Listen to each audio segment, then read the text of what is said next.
rusty red scrap iron. Diesel was very pleased with his nickname for Henry. Old square wheels, he chuckled to himself. Brilliant! Suits Henry down to the rails. The trucks sniggered. How clever of Duck to think of it, they said to each other.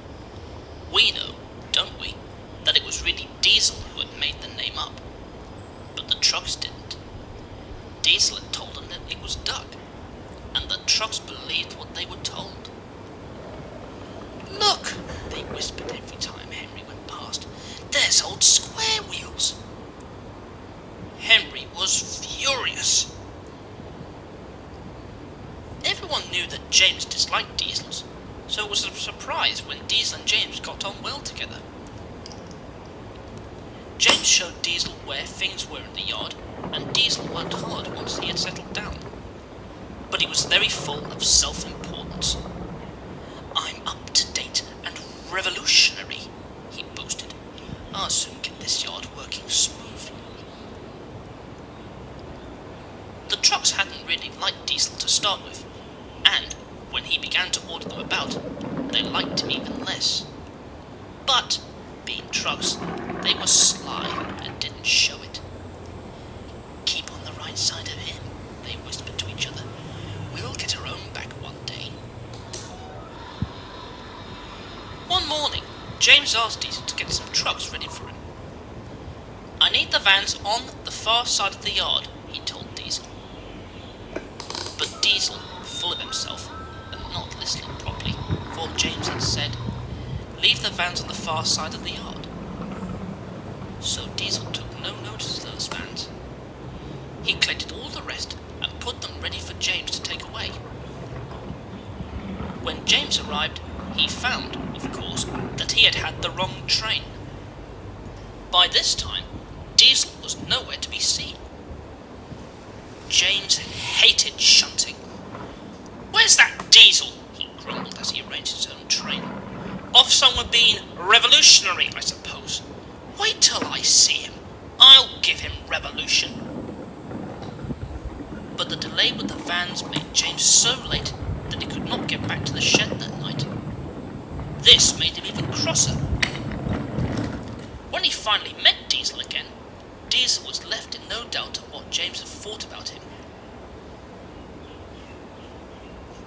Diesel slunk away, growling crossly to himself. How dare he speak to me like that? He muttered. Anyone can make a mistake. I'll teach him a lesson.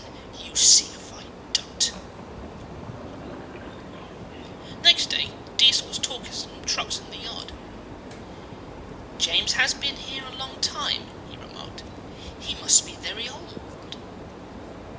Not so old as Edward and Thomas, replied the trucks.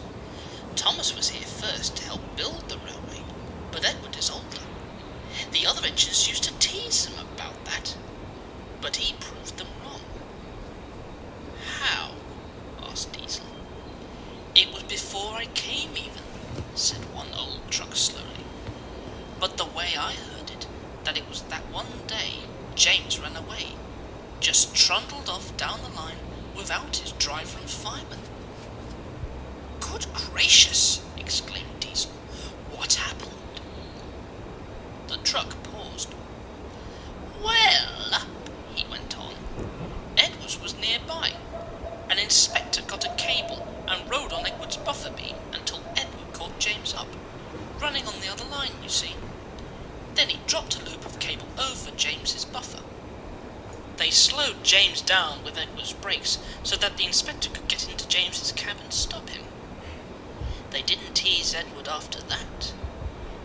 Quite right, said Diesel. I bet James felt silly. It's funny, isn't it? He went on. If James stood out in the rain for a bit, he'd soon just be the colour he is. Red with rust. The truck sniggered. Suddenly, Diesel had an idea. He growled away, looking thoughtful. You know that story you told me about James? He said when he saw the trucks again. I told Duck about it in the shed, and guess what he said? He paused. The trucks waited. They knew Diesel was going to tell them anyway. Duck said, Diesel went on impressively, it was no wonder that Edward caught up with him, because James is only rusty red scrap iron. Wasn't that rude? But that's what Duck said. The silly trucks believed every word. They tittered. Wait till we tell the others. The story went round quickly, and when James next came to the yard, the trucks laughed rudely at him. Here's old scrap iron, they chortled. Look at him, just a heap of rusty red scrap iron. James soon found out why. His feelings can be imagined. That Duck, he hissed furiously. Let him just wait. I'll make him duck. Diesel, lurking in the background, smirked triumphantly.